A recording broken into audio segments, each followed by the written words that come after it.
El séptimo día después del entierro de mi esposa, oí algo que ningún hombre debería escuchar dentro de su propia casa.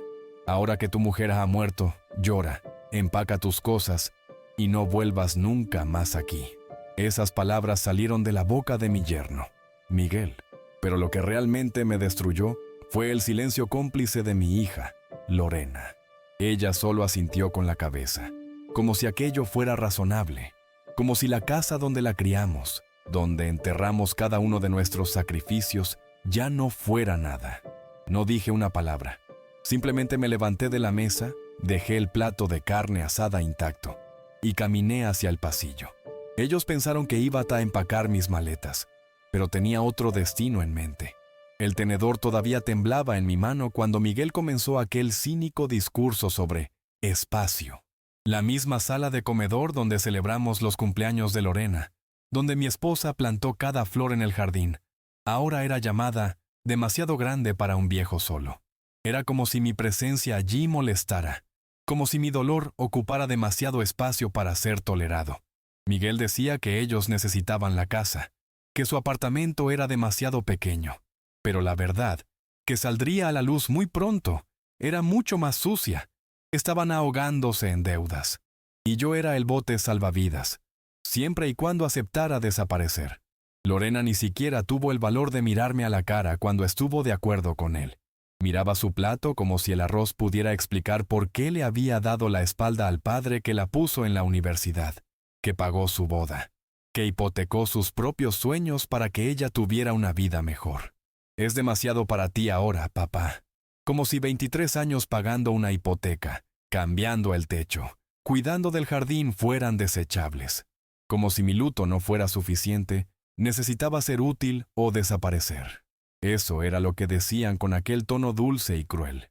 Intenté preguntar con calma, ¿y dónde exactamente esperan que vaya?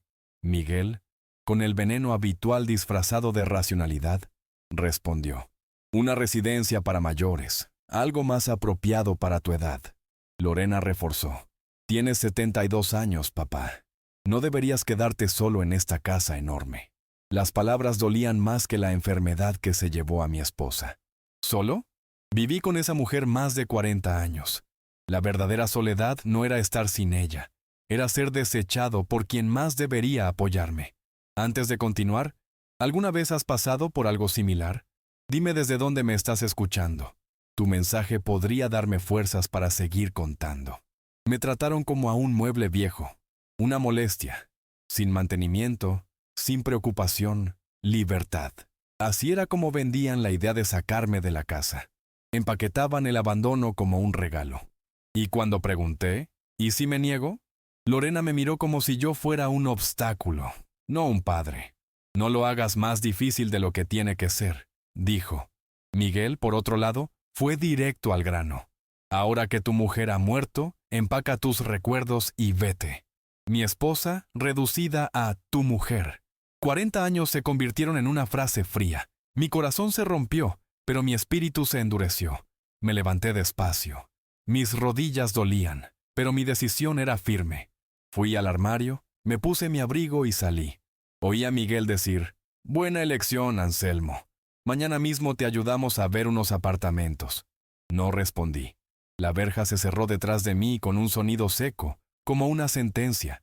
La noche estaba fría, pero mi sangre estaba hirviendo. No fui a hacer las maletas, fui al banco. No soy solo un viejecito que extraña a su esposa. Soy un hombre que trabajó 40 años en análisis de crédito. Y sé muy bien qué hacer cuando alguien intenta quitarme lo que es mío. Conduje por las calles de Fresno como quien conduce por su propia memoria. Cada esquina llevaba un pedazo de la vida que construí con Marisol. Pero ahora necesitaba dejar la emoción a un lado y pensar con la cabeza que comandó reuniones, que aprobó préstamos, que ayudó a empresarios a evitar la bancarrota. Conocía el lenguaje del dinero y también conocía las leyes.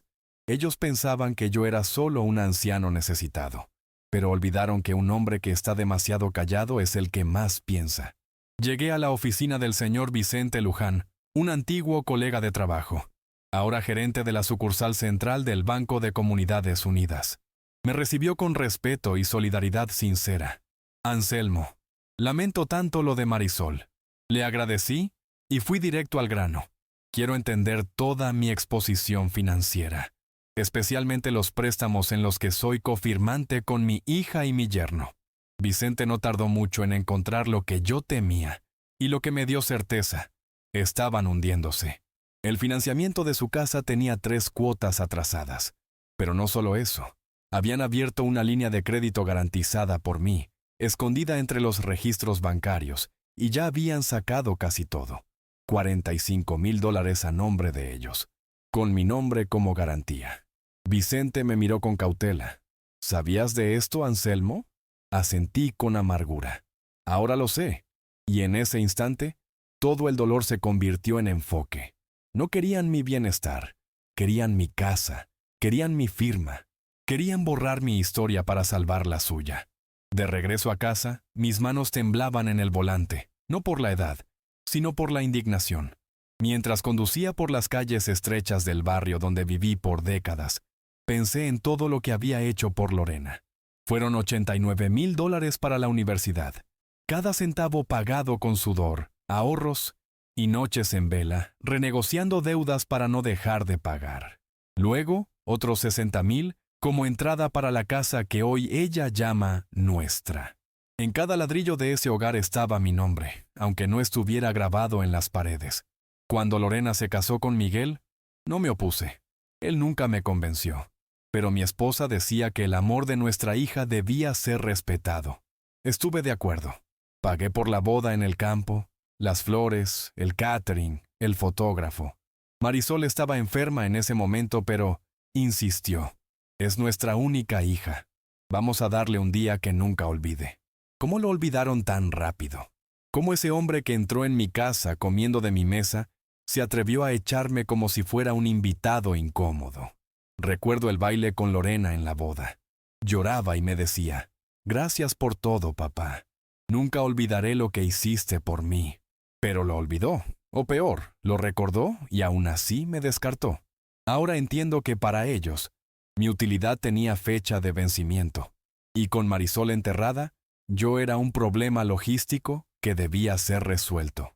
Solo que no sería descartado sin reaccionar. No con lágrimas, sino con estrategia. Si has llegado hasta aquí, cuéntame en los comentarios. ¿De qué ciudad o país sigues esta historia? Saberlo me ayuda más de lo que imaginas. Pasé la noche sin dormir. Revisé las carpetas de documentos antiguos, contratos, extractos bancarios. Marisol siempre decía, confía pero registra. Gracias a ella tenía copias de cada préstamo, cada cofirmante, cada comprobante de transferencia. No era solo un padre generoso. Era un analista meticuloso que había aprendido a leer entre líneas. Y ahora leía la verdad desnuda y cruda. Me estaban usando desde el primer pedido de ayuda. A la mañana siguiente, ya de traje, volví al banco con todos los documentos. Vicente lo entendió todo con una mirada. ¿Quieres preparar un expediente completo, verdad? Asentí. Y juntos creamos un informe con cada exposición financiera mía en relación con Miguel y Lorena. Descubrimos más deudas ocultas.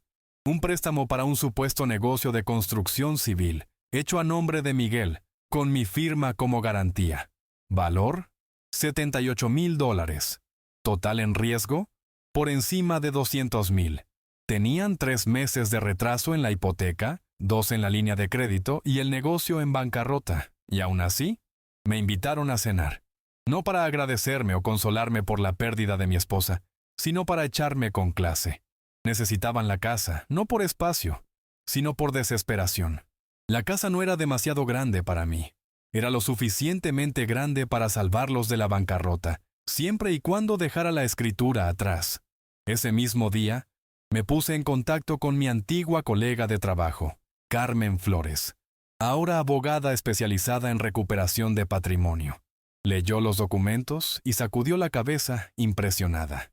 «Anselmo, tienes un caso sólido, pero ¿qué pretendes hacer?». Respiré hondo. Quiero que sepan que no soy un viejo confundido. Quiero que entiendan el peso de las consecuencias. Y quiero la casa a mi nombre, con una cláusula de protección legal. No volverán a tocar esto. Mientras Carmen iniciaba los trámites legales, volví a casa. Me senté en el sillón de Marisol, rodeado de las fotos de nuestra vida. Allí, entre recuerdos y silencio, decidí el siguiente paso. No respondería más a los mensajes de Lorena. Esa misma noche me envió un texto frío. Papá, ya vimos una residencia genial en Clovis. ¿Mañana podemos programar la visita? Simplemente bloqueé el número. La línea entre amor y abuso había sido cruzada. La primera consecuencia no tardó. 2 días después, recibí notificaciones de bancos intentando contactarme sobre garantías a mi nombre. Estaban intentando nuevos préstamos. 3 intentos. 3 rechazos. El sistema me notificó porque mi nombre todavía figuraba como aval. Aquello me dio la certeza de que iba por el camino correcto. Estaban desesperados, pero no sabían que, esta vez, se trataba del hombre equivocado. A la mañana siguiente, fui a la cafetería El Buen Grano, un antiguo punto de encuentro donde banqueros y abogados de Fresno solían reunirse. Marisol y yo tomábamos café allí en nuestros aniversarios de boda. Pero ese día, no era la nostalgia lo que me llevaba allí, era la estrategia. Saludé al gerente, que me reconoció de lejos, y me senté discretamente en un rincón. Observé, esperé, y pronto vi al hombre que buscaba. Álvaro Peña, ahora director jurídico de una cooperativa local. Un viejo conocido. Al verlo, me levanté con discreción, como quien se encuentra con un viejo amigo por casualidad. «Anselmo Gaitán, ¿cuánto tiempo?», dijo, sorprendido. Le conté, con la serenidad de quien ya ha llorado todo lo que tenía que llorar, lo que había ocurrido. La cena, el plan del yerno, las deudas, los documentos, los copréstamos, la manipulación. Él escuchó todo en silencio. Luego se recostó en la silla. «¿Quieres darle la vuelta a la tortilla, verdad?», respondí solo con la mirada. Álvaro entendió. «Puedo garantizar que ningún banco de esta ciudad acepte más solicitudes de crédito de Miguel a tu nombre. Y voy a revisar jurídicamente todos los contratos. Si hay fraude, lo anularemos todo». Volví a casa con el corazón más ligero, pero el espíritu firme. El movimiento de ellos era cada vez más apresurado. Miguel incluso intentó vender el coche nuevo, que por supuesto estaba a mi nombre. Pero no pudo. El financiamiento aún estaba abierto y con cuotas atrasadas. Él no sabía que yo ya había contactado a la institución financiera y bloqueado cualquier cambio contractual. Ahora, todo dependía de mí, y no cedería ni un centímetro. El fin de semana fui discretamente a la entrada del apartamento donde vivían. Estacioné lejos y solo observé. Vi a Miguel salir con expresión de agotamiento. Miraba el celular sin parar, hablando con gestos amplios. Vi a Lorena sentada en el balcón, con las manos en la cabeza. La desesperación comenzaba a hervir. Era solo el principio.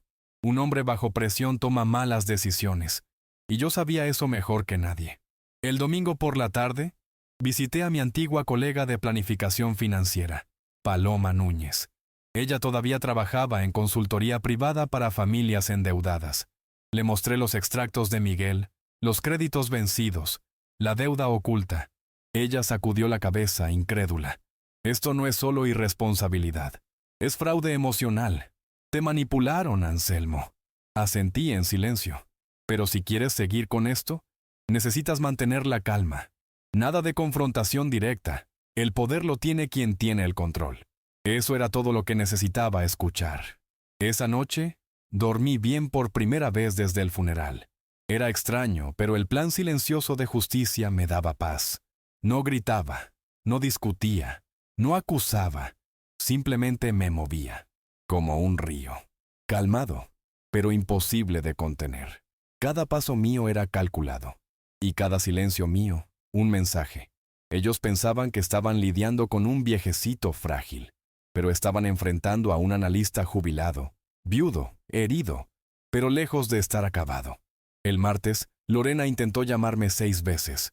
No atendí. Luego, vino el mensaje. «Papá, necesitamos hablar. Es en serio». Y luego otro. «No es sobre la casa, es sobre nuestra situación. ¿Puedes atendernos?». Leí los mensajes en silencio. Había angustia allí, sí, pero no por mí. Era el pánico de quien se dio cuenta de que no habría salvación fácil, que el viejo tonto no era tan tonto después de todo. Respiré hondo y dejé el celular a un lado. El miércoles, fui a la biblioteca pública para imprimir los últimos documentos. El informe actualizado del banco mostraba las moras acumuladas. La empresa de Miguel, Sol y Estructura, había declarado bancarrota parcial. La deuda con proveedores superaba los 80,000. Los impuestos atrasados, más de 12,000. Las cuentas estaban todas a mi nombre como garante secundario. Pero con la ayuda de Álvaro y Carmen, cada vínculo se rompería pronto. Por la noche, recibí un último intento de súplica. Papá, por favor, sé que nos equivocamos, pero estamos desesperados. Miguel lo perdió todo, y yo estoy sin piso. Aún eres mi padre. Leí aquello de pie, en la sala, con la foto de Marisol al lado. Recordé a la hija que bailaba conmigo en la boda, a la niña que lloraba cuando la regañaba, a la joven que me prometió que la familia es para siempre. Pero la familia no se aprovecha, la familia no abandona, y sobre todo, la familia no echa a un padre de su propia casa. Al día siguiente, mientras tomaba mi café en el porche, el teléfono sonó de nuevo. Esta vez, lo dejé sonar hasta que se fue al buzón de voz. Era Lorena. Papá, solo quería escuchar tu voz. Lo siento por todo. Su voz era diferente, menos controlada, más cruda. Por primera vez, sonaba como la niña que me abrazaba cuando tenía pesadillas. Pero yo sabía lo que había detrás. El peso de las cuentas vencidas, del alquiler atrasado, de la empresa en quiebra. El arrepentimiento de quien pierde el control y se da cuenta de que ya no hay garantías. Poco después, Carmen me llamó. Anselmo, acabo de protocolizar la notificación extrajudicial que te desvincula como garante de cualquier obligación futura relacionada con Miguel. Y basándonos en los documentos que me entregaste, podemos iniciar una acción de protección patrimonial. Suspiré aliviado. ¿Y la casa? Ella respondió. Ahora está completamente a tu nombre. Ya no tienen ningún derecho sobre ella. La escritura ha sido actualizada. Me quedé en silencio por largos segundos. Finalmente, esa casa volvía a ser mía. De verdad, sin ataduras, sin chantajes. Fue en ese día que empecé a reorganizar mi hogar. Limpié los muebles, ventilé las habitaciones, cuidé el jardín que Marisol tanto amaba. Las rosas estaban altas, algunas marchitas. Era como si también hubieran sufrido el luto.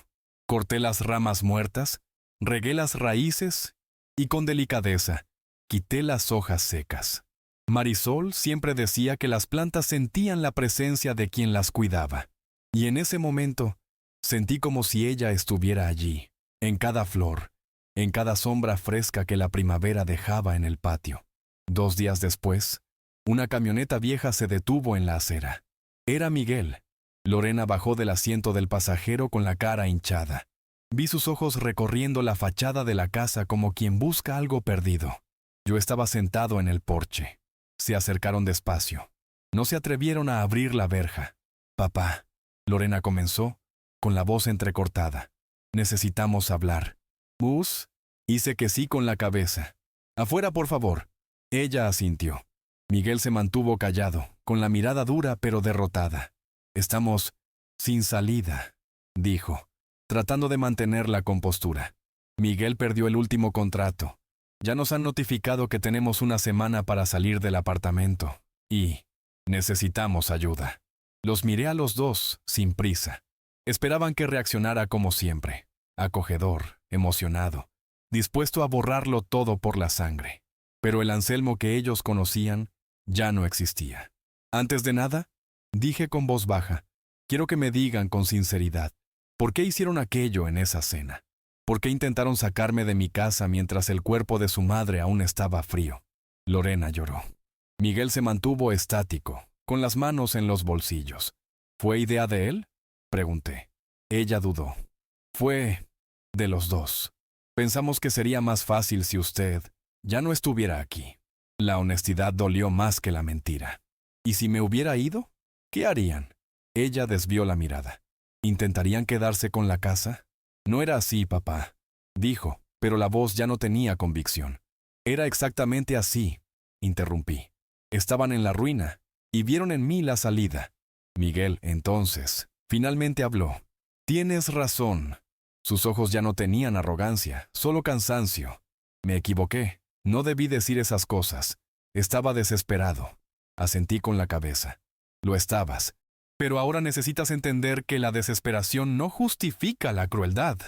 Miré a Lorena, que parecía encogerse con cada palabra. ¿Quieren ayuda? Muy bien, pero será en mis términos. Ellos asintieron rápidamente, como náufragos aferrados a una tabla. Mañana vuelven. Nos sentamos y discutimos lo que es posible hacer. Pero sepan, aquí ya no hay un padre tonto. Hay un hombre que aprendió, con dolor, a proteger lo que construyó. Sí, esa noche me senté en el sillón de Marisol con una copa de vino en la mano. Por primera vez en semanas, sentí un tipo diferente de tranquilidad. No era felicidad, era poder. Poder de elegir, de imponer límites, de no ser más manipulado en nombre de un amor distorsionado. Afuera, las luces del jardín se reflejaban en las flores. La casa estaba en paz, y yo también. Y si estás escuchando esto hasta ahora, comenta aquí desde donde me sigues. Saber que mis palabras viajan tan lejos me trae consuelo. A la mañana siguiente llegaron puntualmente. Lorena tenía los ojos más calmados, pero llevaba en el rostro las marcas de noches mal dormidas. Miguel vestía una camisa arrugada, barba sin afeitar, y un semblante abatido de quien por fin comprendió el tamaño de la caída. Los invité a entrar. La casa aún olía al café que había hecho temprano. Hice que se sentaran en el mismo sofá donde Marisol leía sus libros los domingos. Me senté en el sillón de enfrente. Vamos a hablar como adultos, dije. Sin dramatizaciones, solo verdades. Necesitamos $40,000, dijo Miguel sin rodeos. Lorena, visiblemente incómoda, se apretaba las manos sobre el regazo. Con eso liquidamos la hipoteca atrasada y conseguimos oxígeno para empezar de nuevo. Asentí lentamente. ¿Y por qué creen que deben recibir ese dinero? Miguel dudó. Porque somos tu familia. Lo miré directamente. ¿Familia? ¿La misma que me mandó salir de casa sin mirarme a los ojos? No respondió. La misma que hizo planes para apropiarse de mi vida mientras yo aún estaba de luto. Silencio. Me levanté de la silla y caminé hasta mi escritorio. Tomé una carpeta. Aquí están todos los registros de los últimos 5 años. Cada centavo que salió de mi bolsillo para ustedes. La puse sobre la mesa. Universidad, 89,000. Casa, 60,000.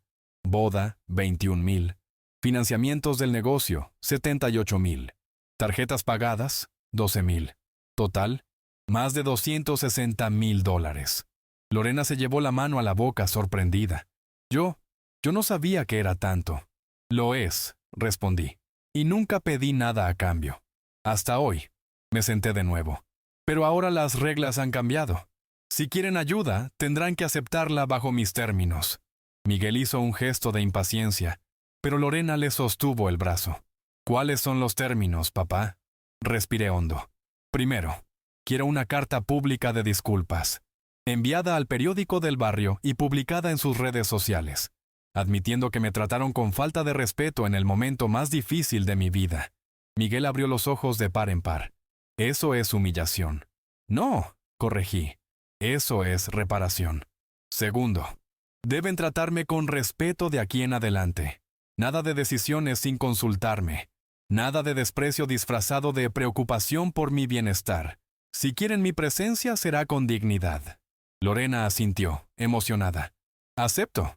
Miguel se quedó en silencio. Y tercero, continué. Si les doy ese dinero, será en forma de contrato, un préstamo con garantía real. La casa será puesta a mi nombre hasta la liquidación. Cualquier incumplimiento, y vuelve a mí por derecho. La mirada de Miguel vaciló. Eso es chantaje. No, respondí con firmeza. Eso es seguridad jurídica. Se quedaron en silencio por largos minutos. Lorena lloraba en voz baja. Miguel, poco a poco, fue bajando la cabeza. Finalmente, dijo, aceptamos. Tomé el contrato ya listo, firmado por mí y por Carmen. Llévenselo, léanlo. Mañana, si todavía están de acuerdo, vuelven y lo firmamos delante de ella. Miguel tomó los papeles como quien sostiene un espejo roto, viéndose en cada astilla. Salieron de la casa sin decir nada más, solo con el peso de la realidad sobre los hombros. Esa noche recibí una llamada de Carmen. Pidieron una copia digital del contrato. Eso es buena señal. Le agradecí. Luego colgué, fui al jardín y me senté en el banco de madera que Marisol mandó construir. Miré las estrellas, pensé en todo lo que había pasado, y por primera vez sentí que tenía el control de mi propia historia. Silenciosamente, con inteligencia y firmeza, había impuesto límites, y estaba bien hacer eso. Era justo, era necesario. A la mañana siguiente, Lorena volvió sola. Llegó con la carta de disculpas lista. Le pedí que la leyera. Era sincera, directa, sin rodeos. Reconocía la injusticia, el momento cruel, el plan detrás de las palabras. Me miró con los ojos llorosos y dijo, «Ya no soy aquella niña buena, ¿verdad?» Le sostuve la mano. «Todavía puedes serlo, pero necesitas elegir eso todos los días». Ella lloró en silencio. Y por primera vez, vi un arrepentimiento verdadero. Lorena volvió al día siguiente, esta vez acompañada por Miguel. Llegaron en silencio, vestidos de forma más sobria, como si finalmente hubieran entendido que lo que estaba en juego no era solo dinero, sino integridad. Se sentaron en el mismo sofá de antes, con la carta de disculpas impresa y firmada en mano. «Aquí está», dijo Lorena poniendo el sobre la mesa. Tomé el papel y lo leí en silencio. Ella reconocía allí, con todas las letras, que habían actuado por egoísmo y desesperación, y que me causaron un dolor profundo en el momento más vulnerable de mi vida. Les pedí que firmaran también el contrato. Carmen estaba presente, como testigo legal.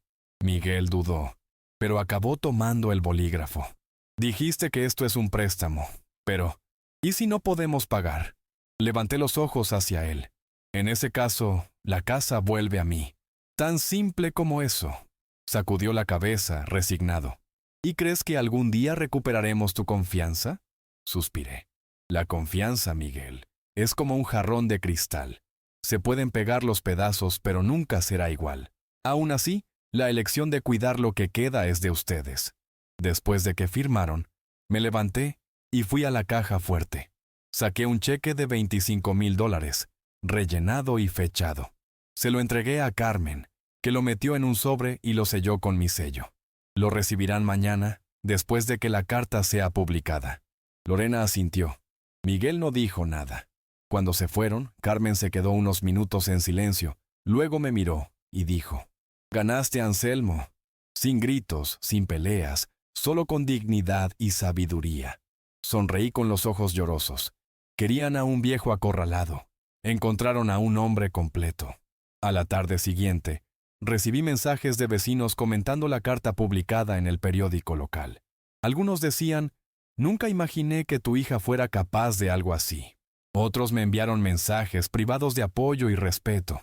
Un vecino más cercano, el señor Roberto, me entregó una tarta casera. «Eres un ejemplo, Anselmo. Muchos hubieran montado un escándalo. Tú diste una lección». Lo recibí todo con humildad, pero dentro de mí algo florecía. Una certeza de que, sí, era posible protegerse sin volverse amargo. Al anochecer, me senté con mi viejo cuaderno de notas, donde registraba no solo números, sino recuerdos. Escribí, «Hoy cerré un ciclo». No con rabia, sino con claridad. No me destruyeron, me revelaron.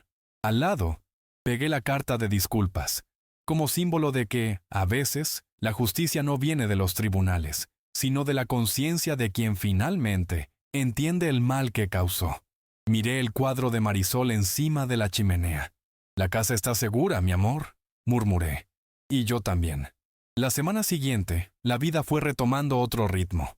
Empecé a frecuentar un grupo de caminatas para señores en el parque de la ciudad. Conocí gente nueva, compartí historias, reí como hacía tiempo que no reía.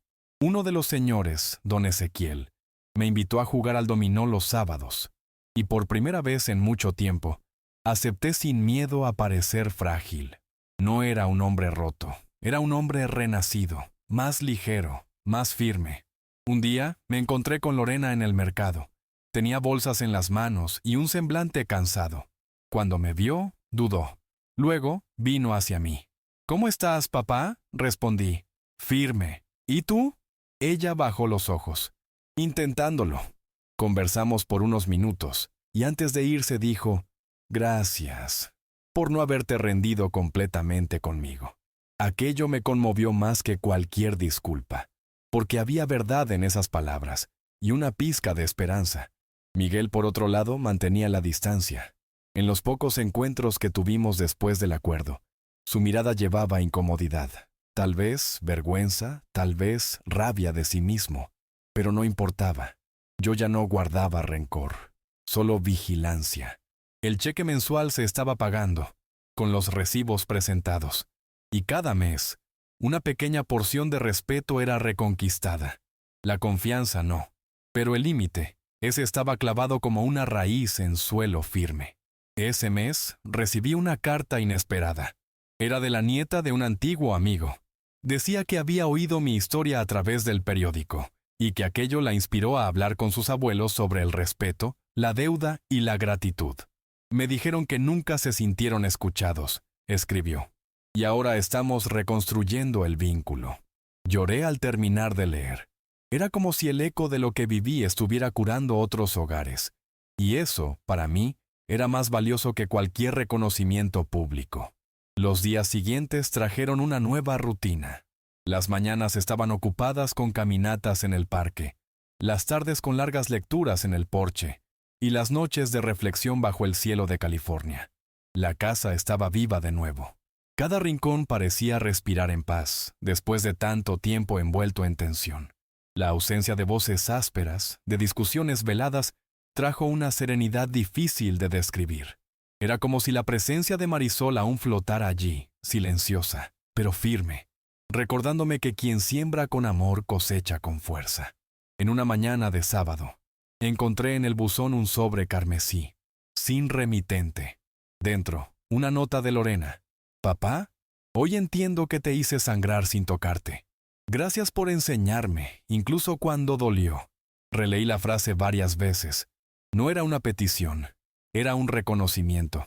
Y eso, viniendo de ella, ya era más de lo que esperaba. Guardé la nota junto al contrato firmado, no como prueba de algo, sino como testimonio de la complejidad que es amar y aprender dentro de una familia. Una tarde, mientras regaba el jardín, oí pasos detrás de mí. Era Miguel, solo, con el rostro cerrado pero sin arrogancia. «¿Podemos hablar?». Asentí, sin girar la cara. Se acercó despacio.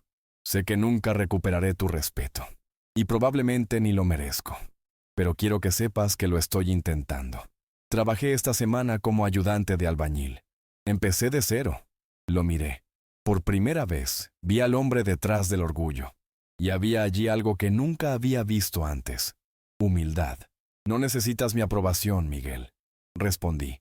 «Solo necesitas dejar de construir sobre mentiras, ya sea en el cemento, ya sea en la vida». Él asintió. «Y Lorena ha estado yendo a terapia. Dijo que está redescubriendo a su madre en sus propias fallas. Yo también he ido, a escondidas». Un silencio respetuoso se formó entre nosotros. Era extraño, casi incómodo, pero necesario, porque la justicia también puede ser esto. El inicio de un entendimiento, aunque sea tardío. La semana siguiente, recibí una invitación inesperada.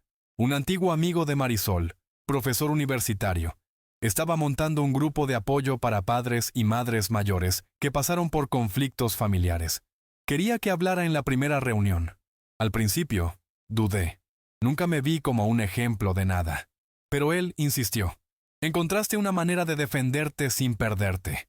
La gente necesita escuchar eso». Acepté, no por vanidad, sino por gratitud a la vida que me permitió resistir. En la reunión, conté mi historia con calma, sin señalar culpables, solo hechos. Hablé de la cena, de la expulsión, de la reacción silenciosa. Hablé de los números, de los contratos, de las noches en vela leyendo sobre la responsabilidad legal. Hablé del miedo a convertirme en una carga y de la fuerza que descubrí en el silencio. Al final, una señora se levantó llorando. «Usted me dio valor. Mi hijo me llamó estorbo, pero ahora sé que todavía tengo valor». Siguió un aplauso tímido. Yo solo sonreí. Aquello bastaba. Empecé a escribir sobre todo aquello. No un libro, ni un artículo. Solo un diario, que un día tal vez mi nieta lea. En él, escribo lo que Marisol me enseñó con la mirada, con el tacto y con la firmeza, que la dignidad no grita, pero tampoco se arrodilla. Escribo que perdonar no es olvidar, es recordar sin permitir que la herida siga abierta. Y por encima de todo, escribo que envejecer no es desaparecer, es ocupar un espacio con más sabiduría que palabras. Carmen, al enterarse del grupo, me llamó para hablar. «Te das cuenta de que te has convertido en un referente, ¿verdad?» Me reí.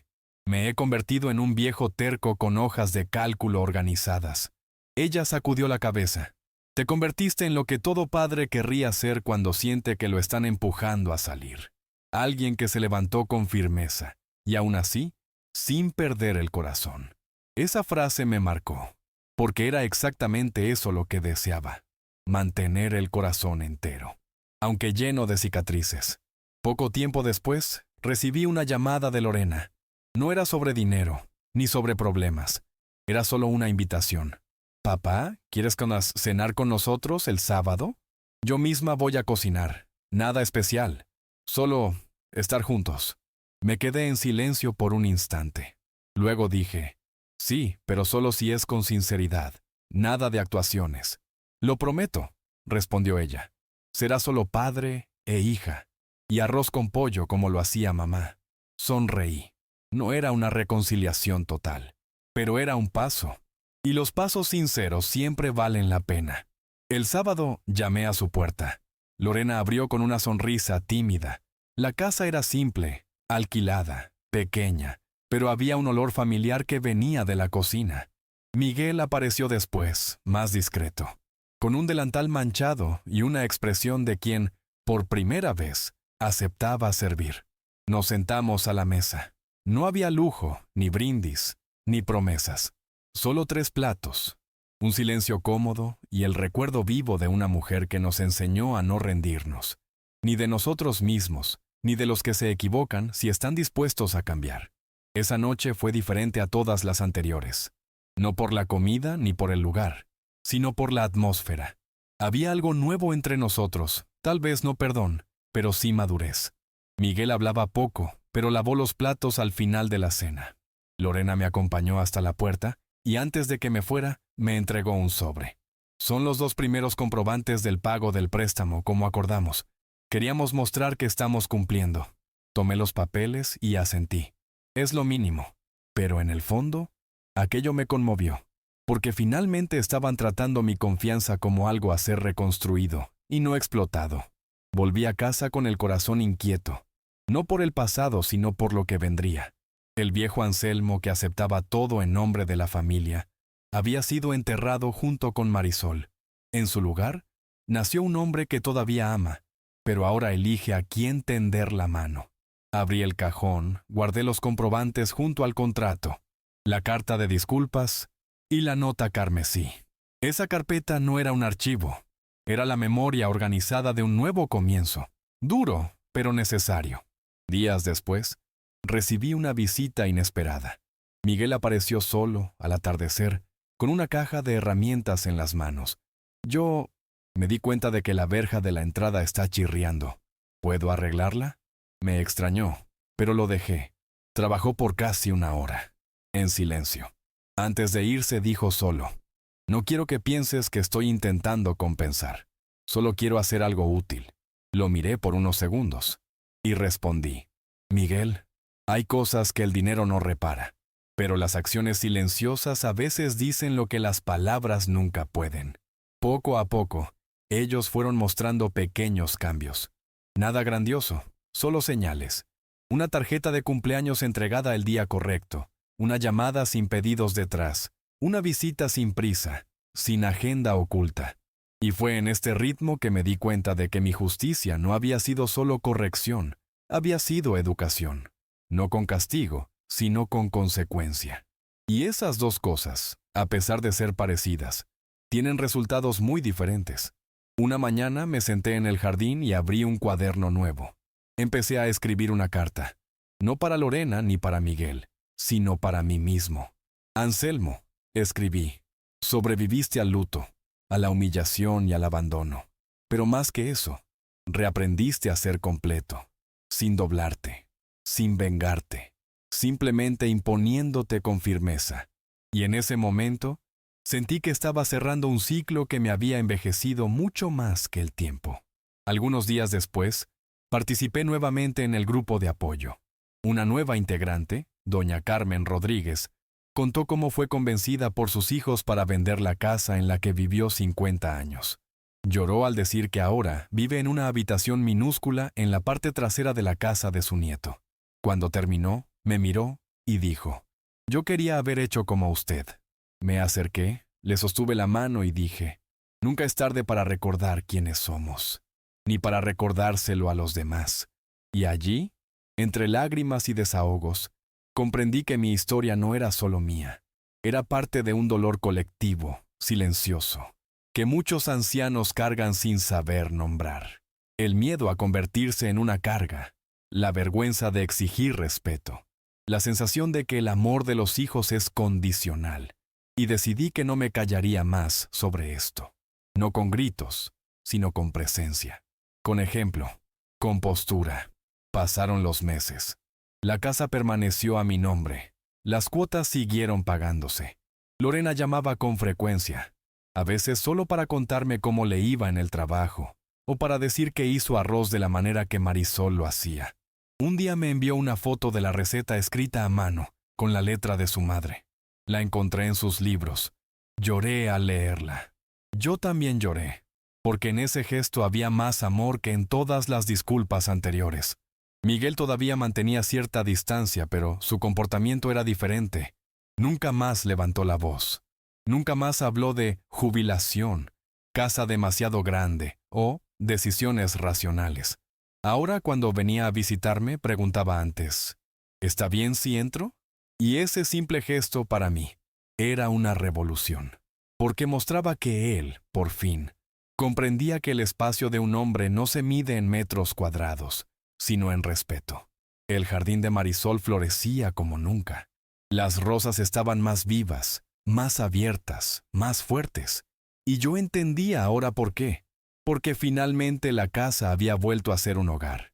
Ya no era un campo de batalla, ni un refugio de rencores, sino un lugar de verdad, de raíces. Y cuando el sol golpeaba los cristales de la sala, podía jurar que veía el reflejo de Marisol sonriendo, como quien dice: «Hiciste lo correcto, Anselmo», con firmeza y con corazón. Fue en un domingo soleado que Lorena me hizo un pedido inesperado. Estábamos en el patio trasero, cosechando hierbas del jardín que Marisol cultivaba, cuando dijo, casi susurrando: «Papá, me gustaría saber si podemos celebrar el cumpleaños de mamá aquí en casa este año. Solo nosotros, sin invitados, sin formalidades, solo para recordarla». Me quedé en silencio por un instante. La petición no era banal. Ella me estaba devolviendo algo, reconociendo que ese espacio también era de ella, pero antes que nada, era mío y de Marisol.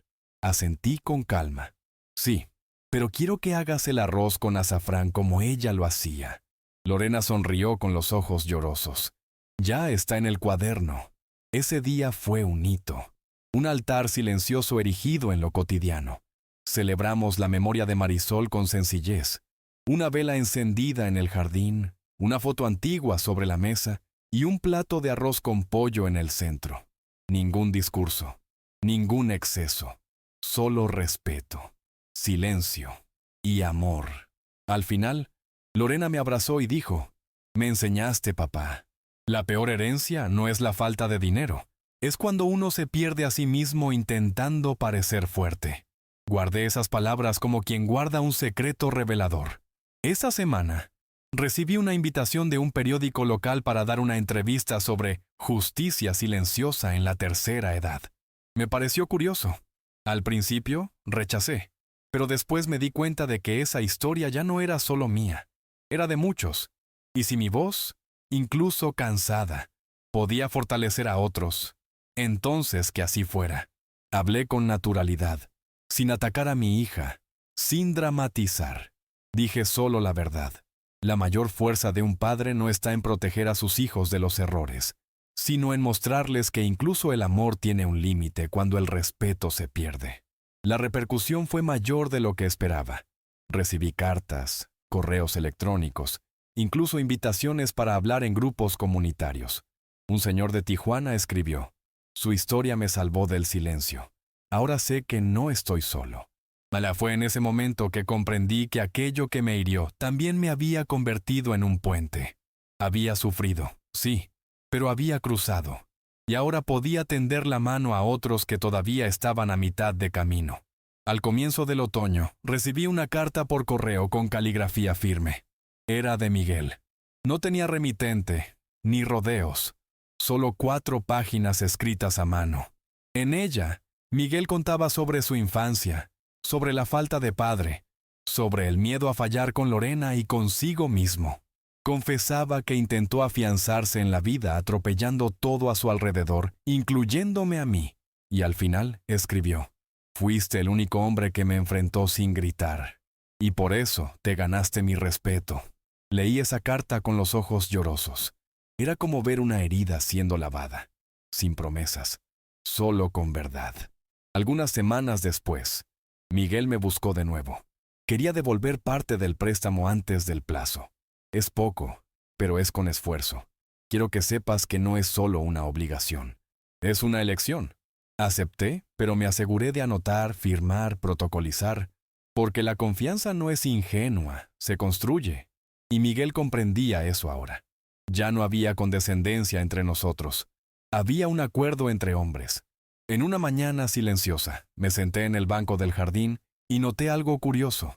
La primera flor del limonero se había abierto. Marisol intentó por años hacer florecer ese limonero. Y allí, al comienzo del otoño, cuando todo parecía caminar hacia el final, floreció. Sonreí solo, porque entendí. Ciertas cosas solo florecen cuando el suelo es podado con firmeza, cuando la tierra pasa por el dolor, pero se niega a secarse. Y yo era ese suelo ahora, podado, pero fértil. La semana siguiente, Lorena me llevó al mercado. Caminamos lado a lado como hacíamos cuando ella era pequeña. Ella empujaba el carrito, yo elegía las frutas.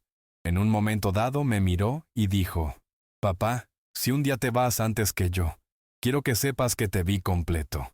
No como el hombre frágil que intenté echar, sino como el hombre que volvió más fuerte».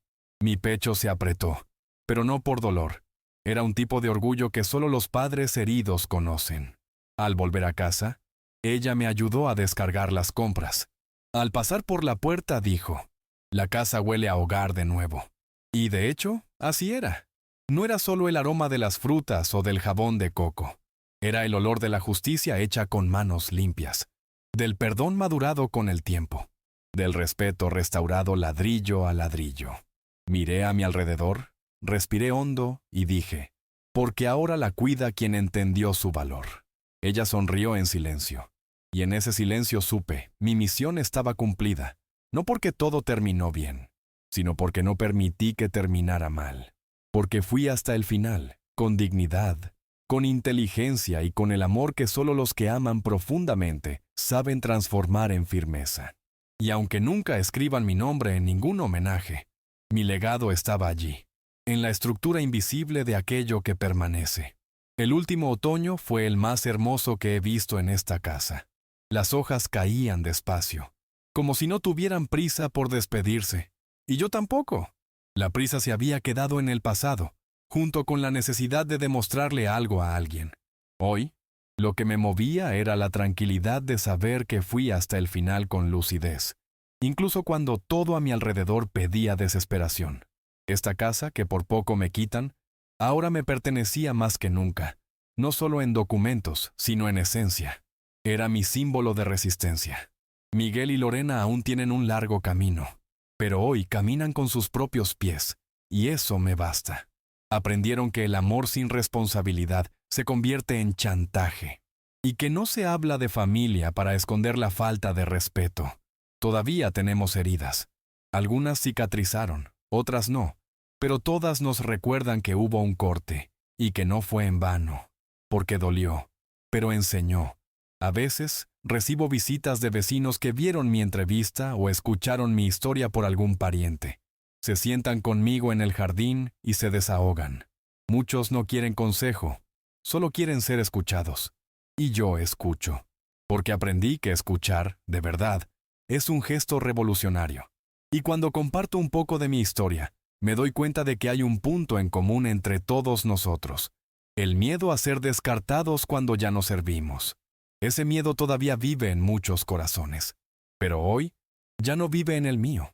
En el último cumpleaños de Marisol, planté un nuevo árbol de limón en el fondo del patio trasero, no porque el otro hubiera muerto, sino porque ahora necesitaba compañía, al igual que yo. Llamé a Lorena para que lo plantara conmigo. Ella vino con una azada pequeña, los ojos húmedos, pero firmes.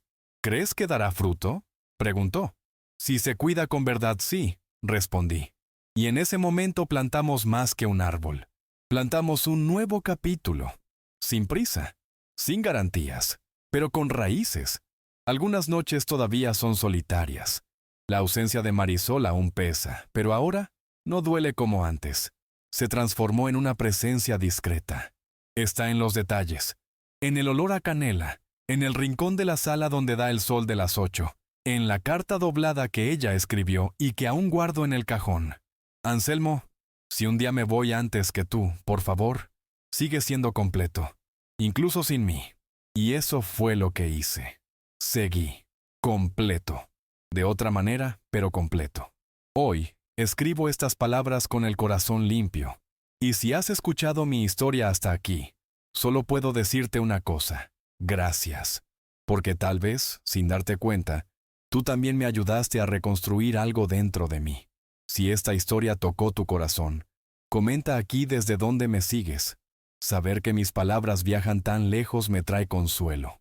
El tiempo me enseñó que la dignidad no se grita, se demuestra, en el silencio, en las elecciones, en la forma en que dices no, incluso temblando por dentro. Decir no a quien amamos no es rechazo, es cuidado, es aviso, es límite. Y todo amor verdadero necesita un límite. O se convierte en veneno disfrazado de afecto. Mucha gente me dijo que debería haberme ido, dejado la casa, empezado de nuevo. Pero si hay algo que aprendí es que, a veces, la forma más valiente de empezar de nuevo es no moverse, es quedarse, y transformar ese lugar hasta que vuelva a ser tuyo. Eso fue lo que hice. Ellos quisieron echarme, y hoy me piden consejos en el mismo sofá de donde intentaron arrancarme. La vida da vueltas, pero respeta a quien camina con sus propios pies. Si tú, un día, sientes que están intentando apagarte, recuerda mi nombre. No porque yo sea alguien importante, sino porque soy igual que tú. Un hombre que amó, que sufrió, que casi creyó que había sido vencido, pero que se levantó con calma y le recordó al mundo y a su propia familia que todavía existía, que todavía tenía voz y que nadie silencia un corazón completo. Me llamo Anselmo Gaitán, y esta fue la historia de cómo intentaron echarme de mi casa, pero al final fui yo quien les enseñó el verdadero valor de un hogar.